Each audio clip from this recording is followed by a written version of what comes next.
그들이 듣지 아니하였느니라. 아멘. 아멘. 성경에는 직접 예언이 있고 간접 예언이 있습니다.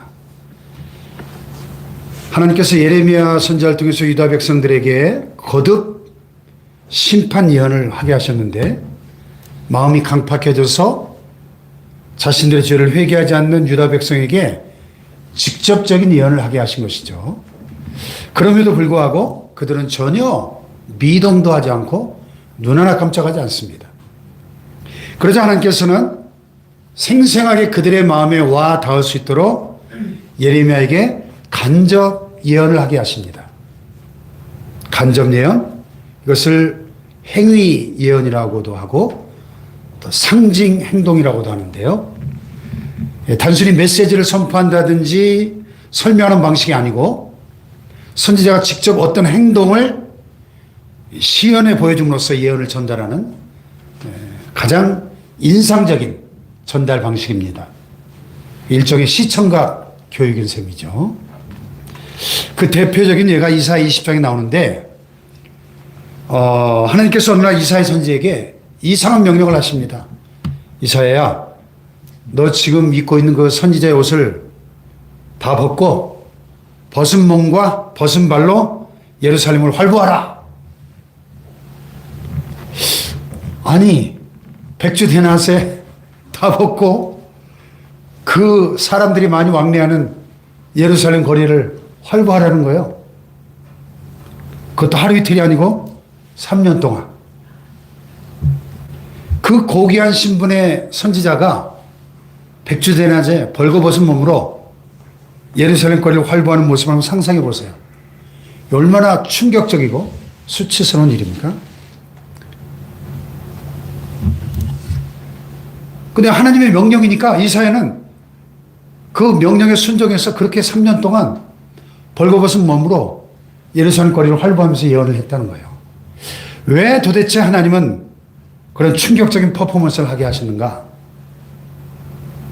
당시에 아수르 제국의 침략과 위협에 시달리고 있던 이스라엘 백성들이 그 위기의 때 하나님을 의지해야 되는데 하나님을 의지하지 않고 세상 나라, 애굽이나 구스, 오늘 이디오피아, 뭐 우리로 말하면 우리의 우방인 미국을 의지하는 그런 모습이죠. 그런데 그들이 그렇게 하나님보다 더 의지하고 자랑스럽게 여기는 애굽과 구스의 백성들이 남녀노소 불문하고 다 그렇게 지금 이사야의 벌거벗은 모습처럼 수치스러운 모습으로 볼기를 다 드러내고 비참하게 포로로 붙잡혀 아수르로 끌려가게 될 것을 징조로 예표로 보여주기 위해서 이사야가 직접 3년 동안 벌거벗고 다니면서 예언해야 했다는 것입니다. 그렇게 함으로써 백성들에게 강력한 메시지를 전달한 것입니다. 행위 예언을 통해서 상징 행동을 통해서 간접적이지만 강력한 메시지를 전달하게 하신 것입니다. 마찬가지로 오늘 본문에 보면 하나님께서 예레미야에게 간접 예언을 주셨는데 그것은 벳디 예언이에요. 자, 여기 1절에 보면 하나님께서 예레미야에게 이렇게 말씀하심으로 시작이 됩니다. 1절 시작. 여호와께서 이와 같이 내게 이르시되 너는 가서 뱃띠를 사서 내 허리에 띠고 물에 적시지 말라 하시기로. 네, 뱃띠가 뭐예요? 배로 만든 띠. 예레미야는 제사장이었죠. 제사장들은 세마포로 만든 베옷을 입었는데요. 그 베옷의 허리에 매던 띠를 말합니다.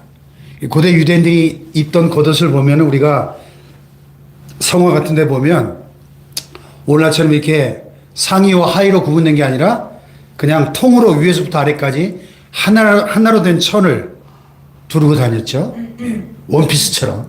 그래서 이 제사장들도 세마포 옷을 입을 때 역시 통으로 된 위아래 구분이 없는 그런 옷을 입었어요. 그러니까 허리띠가 없으면 너무너무 불편한 거죠. 그런데 허리띠를 두르면 옷이 맵시도 나고 생활하기 참 편리하죠. 그만큼 허리띠는 너무 중요하고 꼭 필요한 그런 물건이죠. 근데 하나님이 배로 만든 허리띠를 사서 허리에 띠라 그러신 다음에 예레미야에게 다시 말씀하시는데 4절에 이렇게 말씀하십니다. 4절 시작. 너는 사서 내 허리에 띠띠를 가지고 일어나 유브라데로 가서 거기서 그것을 비워 틈에 감추기라 하시기로. 네. 그 띠를 가지고 가서 저 유브라데 강가까지 가서 거기서 그것을 바위 틈에 감춰라.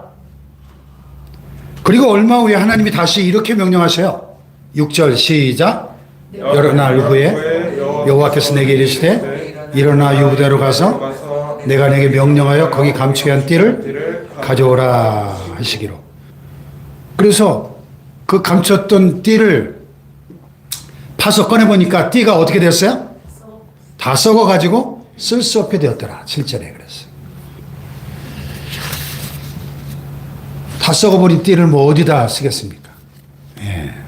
비싼 돈을 주고 샀던 그 고급진 허리띠가 그냥 내다 버려야 될 쓰레기가 되고 만 것입니다. 그 다음에 하나님 뭐라고 말씀하시죠? 9절 시작. 여호와께서 이와 같이 말씀하시니라. 내가 유다의 교만과 예루살렘의 큰 교만을 이와 같이 썩게 하리라 그랬어. 자, 그러니까 이 썩은 뱃띠 예언을 통해서 하나님께서는 어떤 중요한 메시지를 유다 백성에게 말씀하고 싶으셨던 건데 그 메시지가 무엇일까 하는 겁니다. 여기 이 띠는 이스라엘과 유다 모든 백성을 상징하고 있습니다. 하나님께서 그들을 하나님의 백성으로 삼아서 영광스럽게 하려고 하셨는데 그들이 듣지 않았다는 사실을 이 썩은 뱃띠의 비유를 통해서 말씀하고 계신 것이죠. 그래서 오늘 이 비유를 통해서 우리가 세 가지 중요한 삶의 교훈을 배우게 됩니다. 첫째는 하나님 말씀에 순종하는 삶이 얼마나 중요한가 하는 것이죠. 순종하는 삶. 자, 본문에 예레미야를 보면 하나님 말씀에 철저하게 순종합니다. 가라면 가고 서라면 서고 철저히 지시하신 대로 순종하고 있습니다. 자, 예레미야가 있던 유다 예루살렘에서 유브라데 강까지는 직선거리로 650km예요. 650km.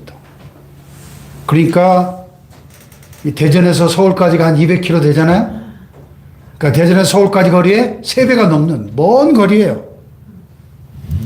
근데 그 먼 거리까지 가서 뱃띠를 유브라데 강 바위 틈에 감추라. 그랬더니 예레미야가 아무 토를 달지 않고 순종합니다. 근데 며칠 후에 하나님이 다시 유브라데로 가서 그 뱃띠를 취하라. 이렇게 말씀하셔요. 아니, 가는데 650km. 갔다 묵고 돌아왔어요. 왕복 1300km죠. 근데 또 가래요. 그러면 가서 그 띠를 또 취하고 다시 돌아오면 또 왕복 1300km. 몇 킬로를 지금 왔다 갔다 한 겁니까? 계산해 보니까 2600km. 서울, 부산이 한 400km가 넘죠. 서울, 부산을 한 6번 왔다 갔다 하게 하신 거예요. 거리가. 아니, 예레미야도 인간인데 마음속에 그런 생각이 안 들겠어. 아니, 도대체 이 멀리까지 똥개 올려시키는 것도 아니고 이게 무슨 의미가 있는 거지? 그런데 오늘 본문에 보면 7절에 내가 유브라데로 가서 그 감췄던 것을 파고 띠를 가져오니 띠가 썩어서 쓸 수 없게 되었더라. 그냥 아무 말 없이 순종합니다. 가서 보니까 뱃띠가 금줄로 변한 것도 아니고 그냥 썩어버렸어요. 아니, 겨우 이런 결과를 보여주시려고 그 먼 거리를 2번이나 왔다 갔다 하게 하신가? 이런 불평할 만도 하잖아요.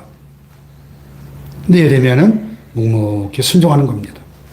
때때로 우리가 하나님의 뜻대로 순종하는 것이 도저히 이해할 수 없는 경우가 있습니다. 그래도 하나님의 뜻에 순종해야 되는 거죠. 아멘. 할렐루야. 아멘. 이해할 수 없어도 순종. 무조건 순종, 아멘. 즉각적인 순종, 아멘. 하나님 원하시는 순종이에요. 그러니까 아브라함에게 백살해 주신 생명보다 소중한 아들, 내 사랑하는 내 독자 이삭을 번제로 바쳐라 할 때 아브라함이 왜요 하나님, 그게 말이나 됩니까? 따지지 않았죠. 그 다음날 아침 즉시 일어나서 모리아산을 향해서 출발합니다. 자, 하나님이 원하시는 순종, 어떤 순종이요? 이해할 수 없어도 순종, 즉각적으로 순종, 무조건적으로 순종. 할렐루야. 네. 순종하는 삶을 가르쳐 주시기 위해서 그렇게 하셨다는 거예요. 1917년 12월 어느 날 프랑스의 한 기차에게는 크리스마스 휴가를 얻어가지고 고향으로 돌아가려고 하는 군인들로 붐비고 있었습니다. 무려 1200명이나 되는 장정들이 한꺼번에 기차로 몰려들어서 기차가 출발하기를 기다리고 있었는데 이 기관사가 열차 밖으로 나와 서가지고 출발을 하지 않는 거예요. 왜 빨리 출발하지 않느냐고 군인들이 아우성을 치니까 한 장교가 기차에서 내려가지고 기관사에게 물었습니다. 아니 도대체 무슨 까닭으로 열차가 출발을 안 하는 겁니까? 이 기관사가 조심스럽게 대답을 했어요. 지금 사람이 너무 많이 탔습니다. 이대로 가면 산비탈 커브길이 있는데 거기 갈 때 큰 사고가 나게 됩니다. 근데 장교가 오히려 큰 소리 치면서 잔소리하지 말고 당장 기관차에 올라타시오. 지금 이 병사들은 조국 프랑스를 살리는 영웅들이란 말이요. 이들을 한시라도 빨리 고향으로 데려다줘야 한단 말이요. 하면서 권총으로 막 겨누면서 협박을 했어요.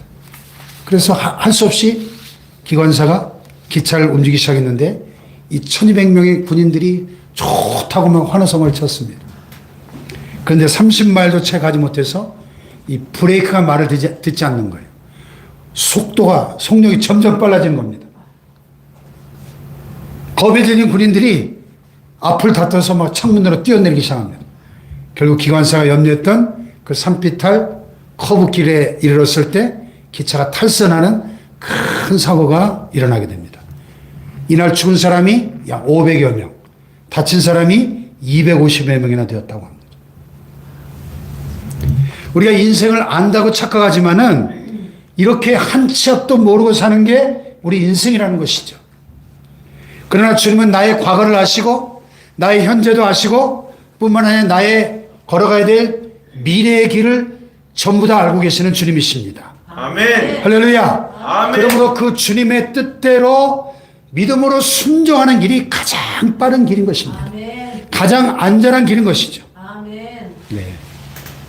의지하고 순종하는 길은 예수 안에 즐겁고 복된 길이로다. 할렐루야. 아멘. 주님께 순종하는 복된 인생들 되시기를 주님의 이름으로 축복합니다. 아멘. 두 번째는 하나님 앞에서 겸손한 삶이 얼마나 중요한지를 배우게 돼요. 겸손한 삶. 자, 하나님께서 이 썩은 배띠의 비유를 설명하시면서 9절에 뭐라 그랬다 그랬죠? 9절 다시 한번 시작. 여호와께서 이와 같이 말씀하시니라. 내가 유다의 교만과 예루살렘의 큰 교만을 이같이 썩게 하리라. 아멘. 이 배띠가 썩은 것처럼 쓸모 없어진 것처럼 유다와 이스라엘의 그 큰 교만을 썩게 할 것이다. 아무 쓸모없이 만들어 버릴 것이다 하는 것입니다. 따라서 이 비유를 말씀하신 것은 겸손한 삶의 중요성을 가르쳐 주시기 위한 것입니다. 내가 겸손하지 않은 상태에서 내가 마음이 높아진 상태에서 교만한 상태에서 얻은 열매는 다 하나님의 시각으로 볼 때 썩은 열매라는 거예요. 썩은 열매. 하나님 관점에서 볼 때 아무짝에도 쓸모없는 것이라는 거예요. 아멘. 아멘. 참, 이 겸손의 중요성은 아무리 강조해도 지나치지 않죠. 근데 참된 겸손이 뭘까요? 겸손이 뭡니까? 제가 이번에 마이크로소프트사에서 출시한 코파일럿을 휴대폰에 설치해놓고 자주 보는데, 코파일럿이 뭐냐면 지금 나와 있는 대화형 인공지능 챗봇의 최첨단판이에요. 예. 오픈 AI, 챗 GPT, 또 구글 바드, 또 마이크로소프트 빙, 지금까지 나오는 AI들을 집대성해 놓은 거예요. 코파일럿이. 그래서 뭐 이렇게 타이핑을 할 필요도 없고요. 그냥 말로 야, 성경적인 참 겸손이 뭐야? 한번 설명 좀 해봐. 얘가요, 자료를 쫙 찾아가지고요, 겸손에 대해서, 성경이 말하는 겸손이 뭔지를 쫙 나레이터가 읽어줘요. 네, 물어보면 얘랑 끝없는 대화가 되는 거예요. 대화가. 네. 제가 나중에 알려드릴 테니까 하나씩 설치하세요. 무료입니다. 무료 앱을 설치하면 막 그림도 그려져요. 한복 입은 예쁜 한국 아가씨를 한번 그려줘. 그러면 쫙 그림도 막 그려줍니다. 화가 그린 것처럼. 그 내가 물어봤어요. 성경적인 참된 겸손이 뭐야? 그랬더니 겸손의 일반적인 의미, 우리가 다른 사람을 존중하고 나를 낮추고 뭐 우리가 이런 걸 겸손이라고 생각하잖아요. 근데 이 AI가 뭐라고 대답을 하냐면 성경적인 겸손은 주인과 종의 관계입니다. 이렇게 대답을 하는 거예요. 내가 깜짝 놀랐어요. 이야, 이거 참 참신한 통찰이다. 주인과 종의 관계. 종이 주인을 향해 취하는 태도가 겸손이다. 이 AI는 이렇게 대답을 하는 거예요. 성경이 말하는 겸손이 뭐냐? 주인 대신 하나님과 나의 관계라는 거예요. 나는 종이잖아요. 주님의 종이잖아요. 종이 주인을 향해 취하는 태도가 겸손이라는 겁니다. 겸손. 아멘. 아멘. 그래서 주인이 말씀하기 전에 주인의 뜻을 미리 살펴서 주인이 원하는 것을 행하는 것이 겸손입니다. 이야, 겸손의 멋진 정의죠. 네. 그 겸손에 관한 실천적인 원리들을 좀 설명해 줘. 그랬더니 몇 가지 이렇게 팁을 주는 거예요. 첫째, 자기 관리를 잘 하세요. 자기 관리. 자기 관리가 뭡니까? 무엇보다 중요한 게 뭐예요? 내 마음 관리, 영성 관리. 그렇죠? 내 마음과 영성이, 신앙이 나도 모르게 교만해지지 않도록, 내 마음이 높아지지 않도록 끊임없이 나를 쳐서 복종시키는 자기 관리가 필요하다는 거죠. 최고의 정복은 자기 정복입니다. 할렐루야. 아멘. 두 번째는 섬기는 자가 되라 하는 거예요. 섬김 받기만 하려고 하지 말고, 섬기는 사람, 대접받기만 하려고 하지 말고 대접하는 사람이 되라 하는 것입니다. 할렐루야. 그게 겸손이라는 거예요. 세 번째, 실수하고 잘못했을 때 즉시 인정하고 사과 안 하는 거예요. 우리가 실수하고 잘못할 수 있잖아요. 그런데 잘못을 깨달았을 때는 즉시 인정하고 사과할 줄 알라. 그게 겸손이라는 거예요. 실수 자체는 잘못이 아닙니다. 진짜 잘못은 실수를 깨닫고도 인정하지 않고 사과하지 않는 것. 네. 또 네 번째, 말만 하지 말고 먼저 실천하라. 실천하라. 입술로만 하지 말고 행동으로 보여주는 자가 되라 하는 겁니다. 다섯 번째, 경청하고 공감하는 자가 되라. 다른 사람의 말을, 주의를 집중해서 잘 들어줄 줄 알고 그 사람의 입장에서 공감할 줄 아는 사람이 되라. 경청과 공감. 예. 그게 겸손의 비결이라는 것입니다. 여섯 번째, 절대적인 것에는 목숨을 걸지만 상대적인 것에는 양보하라. 그런 얘기예요. 어느 교회가 건축을 잘하고 입당 예배를 드리기 전에 자기들끼리 싸우다가 갈라졌는데 그 이유가 뭐냐? 강단의 카펫을 빨간색으로 할 것인가 파란색으로 할 것인가 이걸 놓고 두 패로 갈라져서 싸우다가 교회가 갈라졌다는 거예요. 아니, 강단 카펫이 빨간색이면 어떻고 파란색이면 어떻습니까? 예? 그 교회를 갈라놔야 될 정도로 중요한 문제입니까, 그게? 예, 시천말로 무엇이 중헌디? 무엇이 중헌디? 본질적인 것은 양보할 수 없지만은 비본질적인 것은 양보할 줄 아는 사람이 되라는 것입니다. 아멘. 아멘.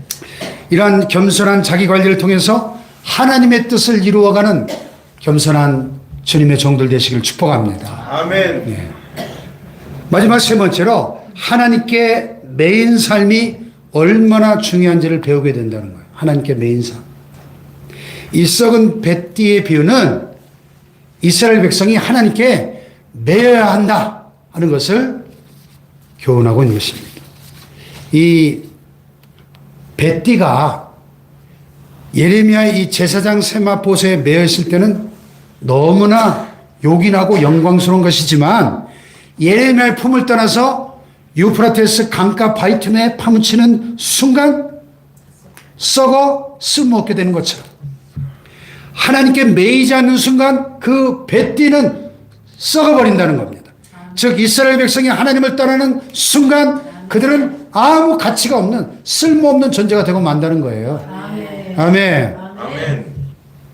이 뱃띠는 특히 그 제사장복 여러분 사진으로 보신 적 있죠?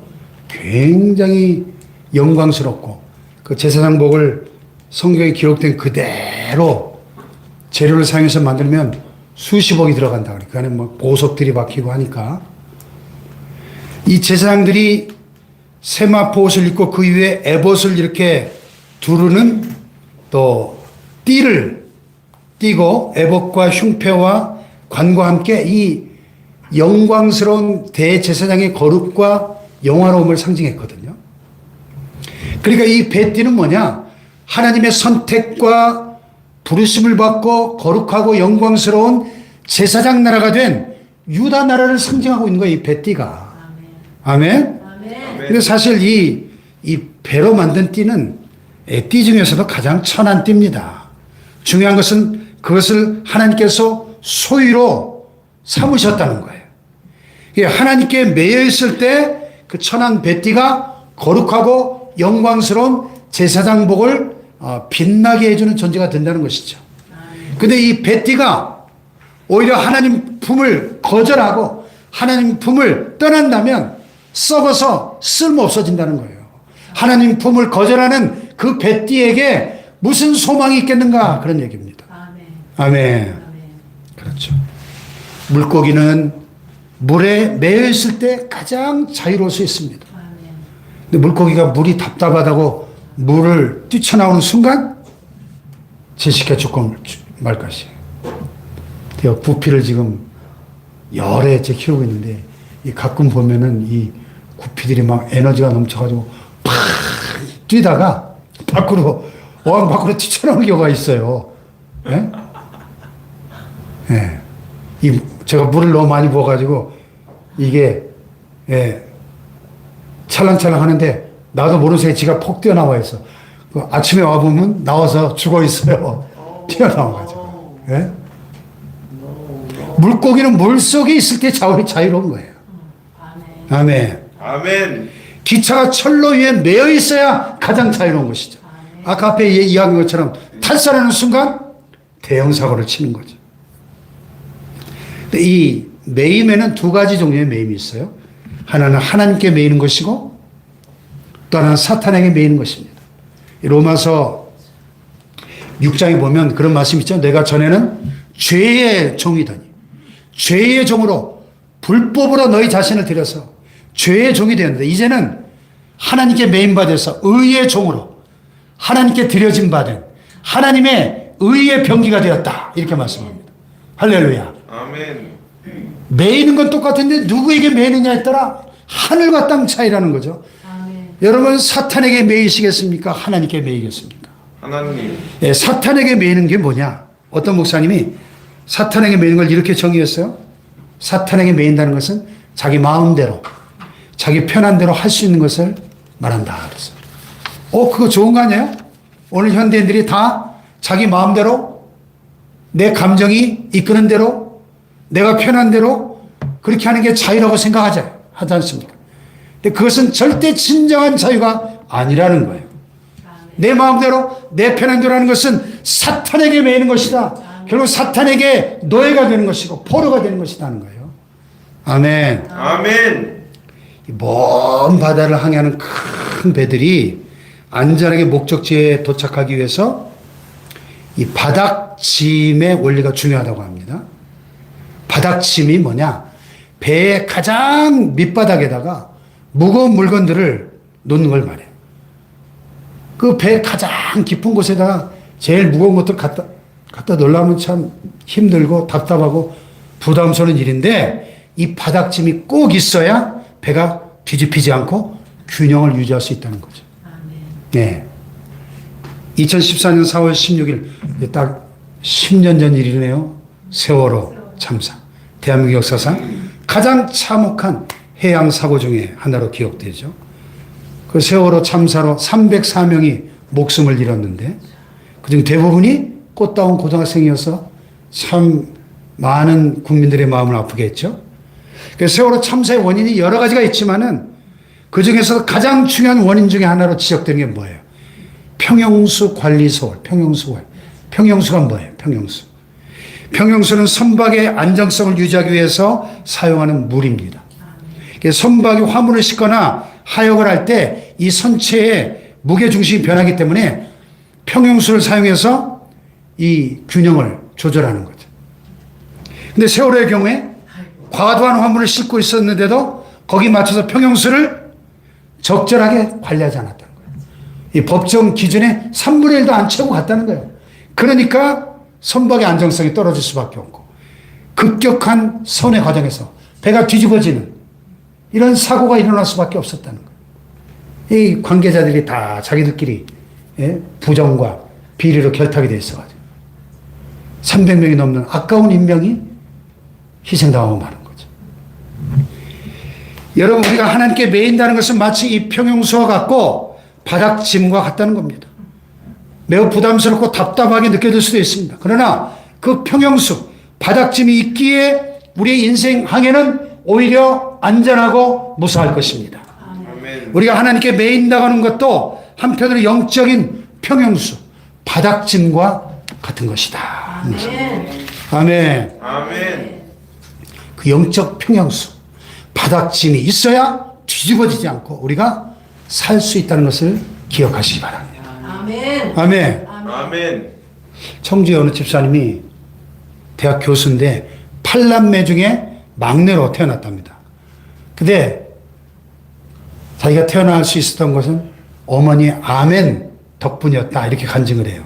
무슨 얘기인가 하니 이 집사님의 어머니가 8남매 중에 장남 큰아들이 결혼을 하니까 그 며느리를 데리고 목사님께 가서 이제 기도를 받았어요. 안수기도를, 축복 기도를 하면서 목사님 믿음으로 아들을 낳을 지어다, 이렇게 선포를 했답니다. 근데 이 젊은 며느리가 시어머니 앞이라 창피해가지고 아멘을 못하고 가만히 있으니까 시어머니가 아멘 하고 응답을 했대요. 그로부터 1년 후에 늙은 시어머니가 늦둥이로 8번째 아들을 낳은 거예요. 축복의 말씀을 아멘으로 받아들이니까 기적이 일어난 겁니다. 기적이. 할렐루야. 시편 37편 4절. 여호와를 기뻐하라. 그가 내 마음의 소원을 내게 이루어 주시리로다. 너의 길을 여호와께 맡기라. 그를 의지하면 그가 이루시리라. 할렐루야. 아멘. 하나님께서 여러분의 마음의 소원을 이루시고 여러분의 기도와 간구에 응답하시기를 축원합니다. 아멘. 하나님께서 우리에게 믿음의 힘을 더해 주시고 믿음으로 주님의 크신 기적의 역사를 볼 수 있기를 축복합니다. 아멘. 예, 복은 내가 쟁취하는 것이 아니고 하나님이 주시는 겁니다. 할렐루야. 다른 곳에서 행복을 찾고 만족을 찾고 기쁨을 찾으려 하지 말고 오직 예수 안에 참 만족도 기쁨도 행복도 있다는 것을 믿으시기 바랍니다. 예, 우리 인생은 한마디로 길이라고 말하잖아요. 우리가 인생길 하는데 인생살이는 그래서 빨리 길을 찾아야 돼. 길. 많은 불행을 겪고 아픔과 고통을 겪고 파멸을 당하는 사람들 보면 자꾸만 엉뚱한 길로 다른 길로 찾아 헤매고 돌아다니는 사람들입니다. 여기저기 되는 길이 있는지 기쁨과 행복을 주는 길이 있는지 찾아 헤매다 보니까 그 소중한 인생을 다 낭비해버리는 겁니다. 하나님 품을 떠나서는 우리가 아무리 많이 가져도 늘 부족하게 되어 있습니다. 공허하고 허전한 것입니다. 아멘. 오직 하나님의 은혜만이 우리를 부족함이 없게 할 줄로 믿습니다. 아멘. 여호와는 나의 목자시니 내가 부족함이 없으리로다. 아멘. 할렐루야. 아멘. 별 도리가 없는 거예요. 교회 나와서 말씀 듣고 말씀대로 순종하면서 겸손하게 믿음으로 살아가는 사람들이 어떻게 보면 참 재미없고 별 볼일 없는 것 같고 힘없는 것 같이 보이지만 오직 하나님께 매여서 하나님께서 붙드시는 그 인생이야말로 점점 더 강건해지고 풍성해지는 복된 인생이 될 줄로 믿습니다. 아멘. 그렇게 하나님께서 저와 여러분의 믿음을 회복시켜 주시고 아멘. 생활을 회복시켜 주시고 아멘. 더 큰 복으로 채워 주시기를 주님